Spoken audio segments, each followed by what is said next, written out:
Happy New Year and hello. This is Fiona Cuthbertson coming from the pod to record the first episode of 2024 of Off the Cuff. This week we are lucky enough to have Milda Manomaityte, and Milda is a trailblazer in the world of transport where only 26% of all employees are women, with the number of those holding directorships even less. She has been Innovation Director for the Railway Industry Association since April 2022, having previously worked as a transport journalist and within aviation. She leads RIA's Unlocking Innovation programme, advocating for continuous support of rail research, development and innovation, as well as identifying and overcoming barriers to innovation to promote growth within the industry. Welcome, Milda. Thank you very much, Fiona. Thank you for having me here, and what a good way to start the year.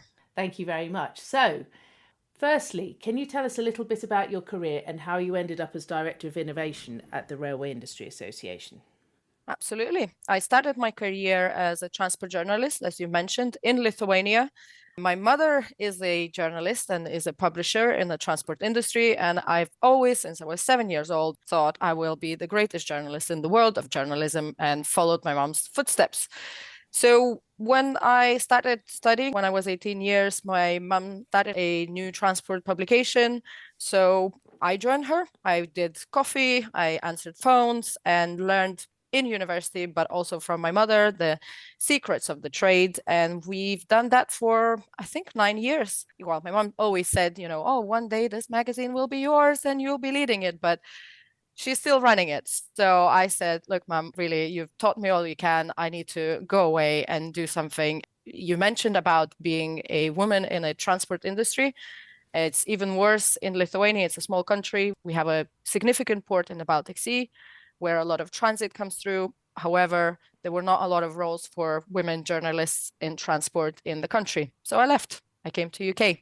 And I started working in an organization that organized various logistics and transport events. I did that for a bit. I wanted a bit more. So eventually we parted ways for about a year, and I started my own business called Airrail News, online publication for the whole segment of accessing airports through railway, whether it's suppliers or operators or airports or airlines. And then I started my own membership body called the Global Airrail Alliance. Did that for 8 years. It was great. It was a small membership organization with a core membership of maybe 30 companies from around the world, sort of the Heathrow Expresses of the world. We had people from Kuala Lumpur and Moscow and Toronto and Johannesburg. So it was a really nice international community, but it was hard work. And when I was looking for something new, I knew Darren, who is currently my boss, the chief exec of Railway Industry Association from his airport operators days. And we met at some event and he asked me what I'm looking forward to. And I said, you know what? I'm looking for new opportunities. And here I am 5 years later. That's great. And in obviously your massive portfolio of work, what has been the most important piece of work that you've undertaken so far and why?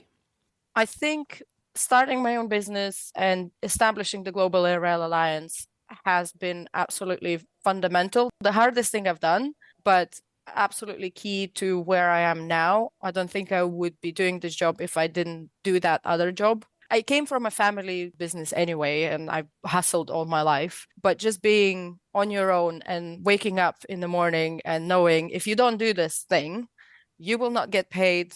The bills for office space will not get paid, your website renewal fees will not get paid, and everything will collapse. So you just have no choice but to get up and go. And whether you feel great that day or bad or whatever is going on, you just have to keep going. And I think that was the biggest achievement, something that I'm most proud of. Absolutely. So that would very much tie in with your innovation work because, as you say, and as the owner of a business myself, you have to actually go out there and innovate and move with the times because if you don't, you will not succeed. So on that, what is the hardest challenge you've had to overcome? The hardest challenge I had to overcome, get over myself. Realizing that actually joining an organization, a bigger organization, and being part of a system rather than my own boss could do much more within the team with more support. And it's been great. Difficult, but great. Yes, because obviously the Railway Industry Association represents the entire rail supply chain and therefore you are able to impact a huge industry. So if you could be remembered for one thing, what would it be? If I could be remembered for one thing, I would like to live my life knowing I made a positive impact. I can start this from a place of a privilege because I get to work with a lot of people who are changing the world. So even maybe I will not invent the new invention that will make our lives easier, but I get to be there. I get to connect people to other people. So if I can say, you know what, I was part of that change, that positive change, I was there, I helped make it happen, I would be satisfied with that. And what underrated tools are indispensable for your job? I am embracing the AI tools now, obviously, being the innovation director, somebody has to in the office. Artificial intelligence is changing the way we're working every day. I am using the large language models, the image generating tools. I find them really useful and it helps my creativity and it increases my efficiency and actually kind of removes sometimes the boring admin bit that I, as a journalist, especially writing, I've done so many times. And for example, transcribing interviews, it's absolutely amazing. It was the one thing I hated as a journalist the most, listening to the conversations and typing it down. And you can do that now with a click of a button and just with a little bit of editing, job done.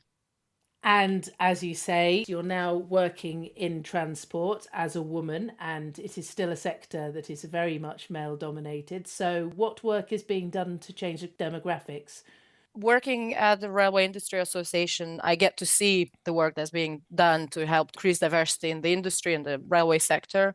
RIA is part of the founder of the Diversity and Inclusion Charter together with Women in Rail organization.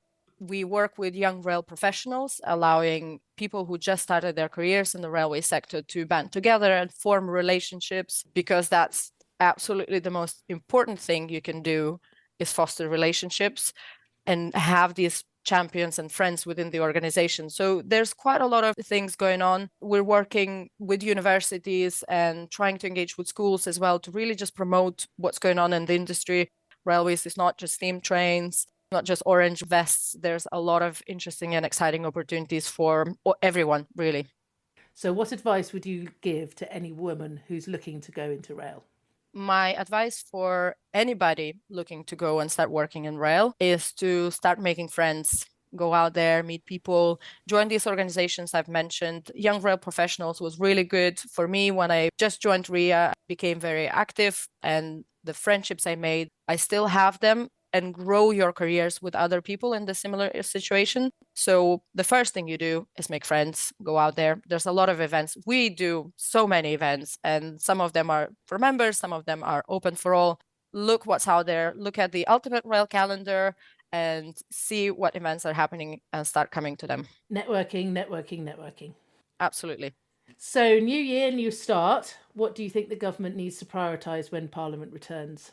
Oh, we have been asking for and would be very grateful for a decision on rail reform.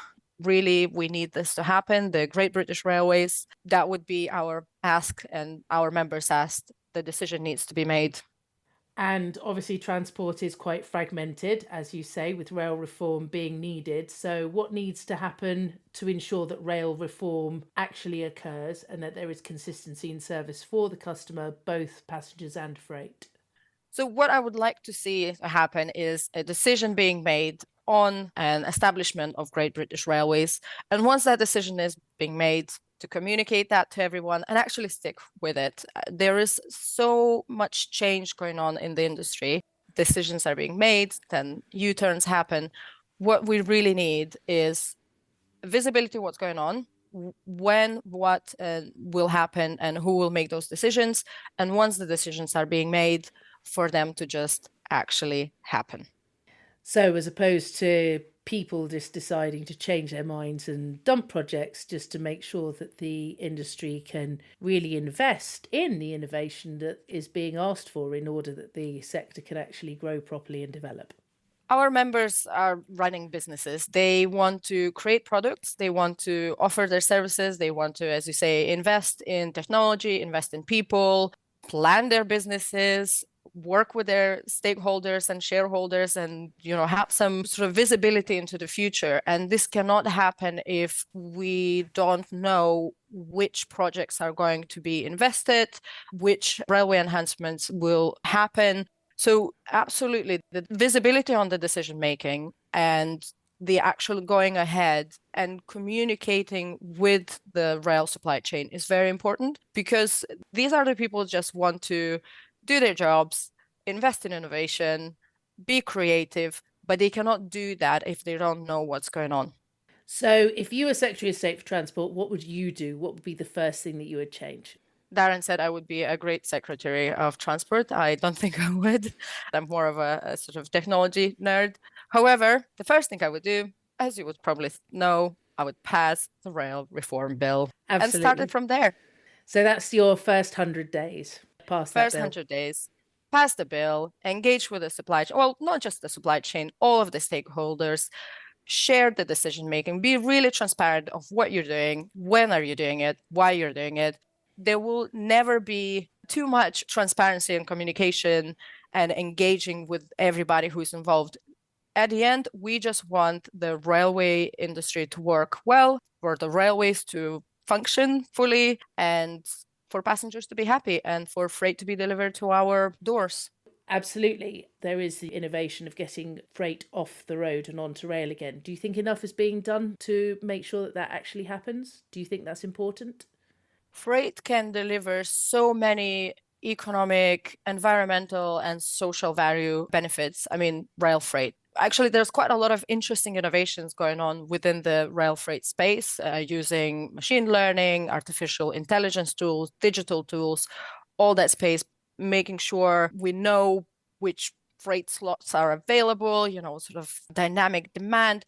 But again, it needs a little bit more prioritization, sort of a little bit more people putting rail freight at the top of their priority list for this to happen. So again, investment, strategy, it's how does that fit the whole logistics network with, and from my kind of experience from maritime and aviation, the system needs to work together, and investment in digital system needs to happen. And again, the conversations, making sure those doors are open and the conversations are happening and the strategy is set.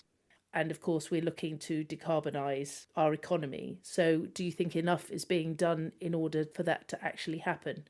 The first thing that we need to do is electrifying our railway network. There are new technologies happening, such as better batteries and hydrogen technologies.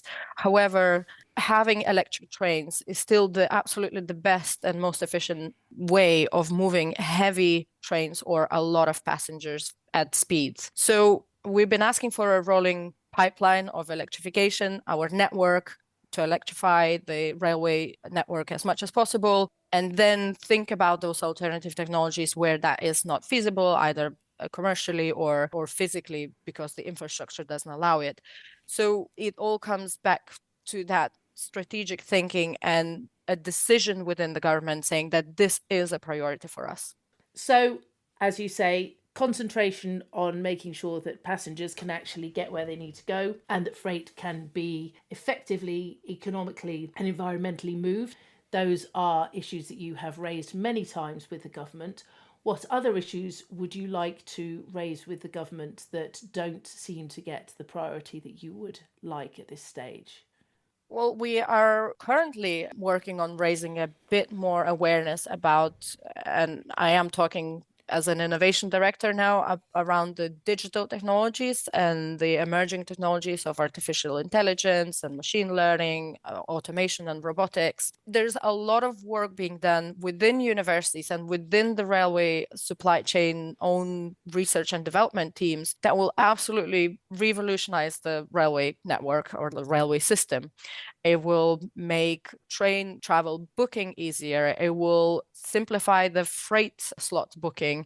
It will increase the efficiency of our trains and the network and the speed and extend the life of our infrastructure and actual trains. So what I would like to see more is talking about the opportunities. There's a lot of negative coverage currently around railways. There's strikes, delays, weather impacts, this, that, the other. but there's so much good stuff going on in the industry. There's so much interesting work. And what I would like to see more as a passenger is how the industry is changing, what opportunities are coming our way, but also as a potential new entrant into the employment market, the opportunities for me. Having a railway job is a great job. You can have a long career in it. There's, as I said, there's a lot of opportunities. It's not just working on track. It's increasingly safer. So that's what I would like to see more. Of course, with all that, again, does come back to the idea of certainty. We are now in an election year. So, what preparation are you undertaking ahead of time, whether there be a change of government or not? We are currently working with our members to develop our manifestos, which will highlight all of the important asks, all of the opportunities and the issues that we see. So, what we would like to see is just, again, continuing dialogue with the supply chain, continuing dialogue with the train operators, the infrastructure owners, the rolling stock manufacturers, the digital innovators. All of the people that worked to build this system need to work together. So what we're doing is making life potentially and hopefully a bit easier for the policymakers. So we can say, here are the main issues, here what we would like you to do to make it better. I'm assuming that you would be very open to the idea of just working with them and making sure that you can provide them with all the information they need. We work with various government departments to understand what their priorities are. If we're hearing now that cost saving is a priority issue, we can then communicate that back to our members and say, look, if you're bidding for work, if you're considering an innovation, if you can actually highlight how it will deliver value for money, it will help everyone. But the other way as well, if we can have and maintain that dialogue with various people working in the government to say, this is what people delivering the railways are experiencing day to day on and off the tracks, and maybe you should consider that when making your future decisions. So we have a system of engaging with all of these people. We have a lot of events and roundtables and discussions and calls and meetings, and we'd like to continue having that because having relationships with people works. And making sure that you can bring various key people who are interested in transport within both the ministry and the government to various suppliers and members of your own in order that they can see it at the coalface. Absolutely. We understand that people in parliament or in the treasury they're not specialists in the railway sector, they're specialists in their own areas. So what we can do is just work together and be the middle person.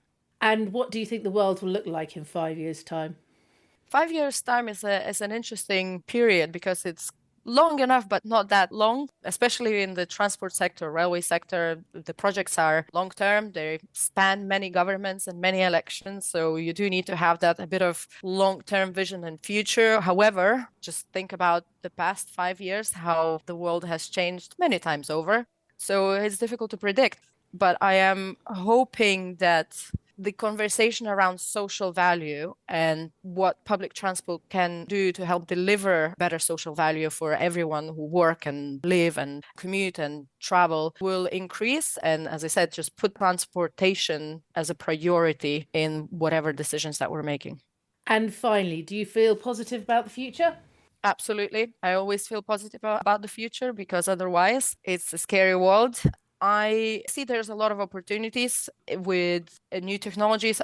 All my life is significant changes that were happening in the world, and I am excited about those. I'm not afraid of change. I enjoy life and I enjoy meeting people. The more I meet different people and talk to them, I think it's fascinating, it's beautiful.